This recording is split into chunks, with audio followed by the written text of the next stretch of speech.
Sebanyak 9 anak di India meninggal dunia dikaitkan dengan konsumsi sirup obat batuk.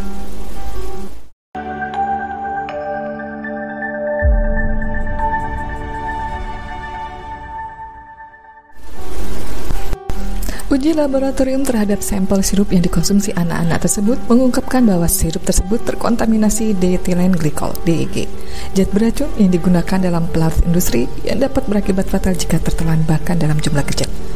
Lantas mengapa zat tersebut berbahaya? DEG, pelarut beracun yang digunakan dalam produk industri, telah dikaitkan dengan keracunan fatal di beberapa negara.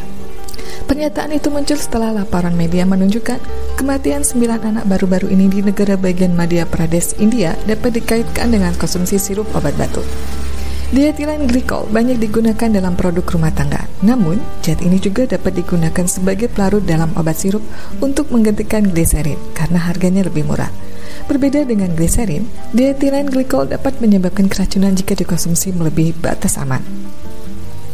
BPOM telah menetapkan persyaratan pada saat registrasi obat di Indonesia. Semua produk obat sirup untuk anak maupun orang dewasa yang beredar di Indonesia tidak diperbolehkan menggunakan diethylene glycol (DEG).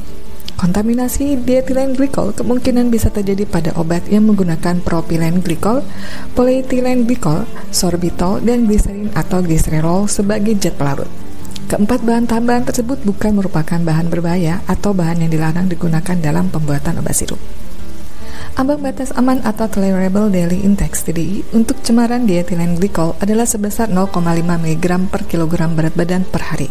Konsumsi melebihi TDI dapat berakibat fatal jika tidak segera tertangani.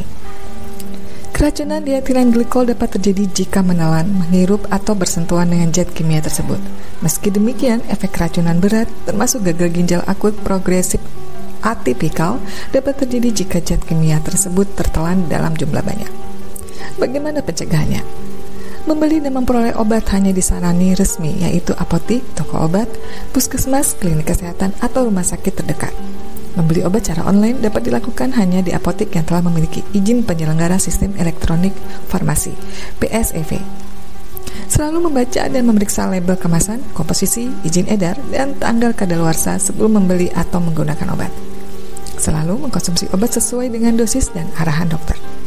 Berkonsultasi dengan dokter jika masih tidak yakin tentang cara minum obat yang benar. India sendiri mendapat sorotan terkait kualitas ekspor farmasinya setelah Organisasi Kesehatan Dunia WHO mengaitkan sirup obat batuk produksi perusahaan lain dengan kematian 70 anak di Gambia pada tahun 2022. Temuan yang kemudian dibantah oleh New Delhi.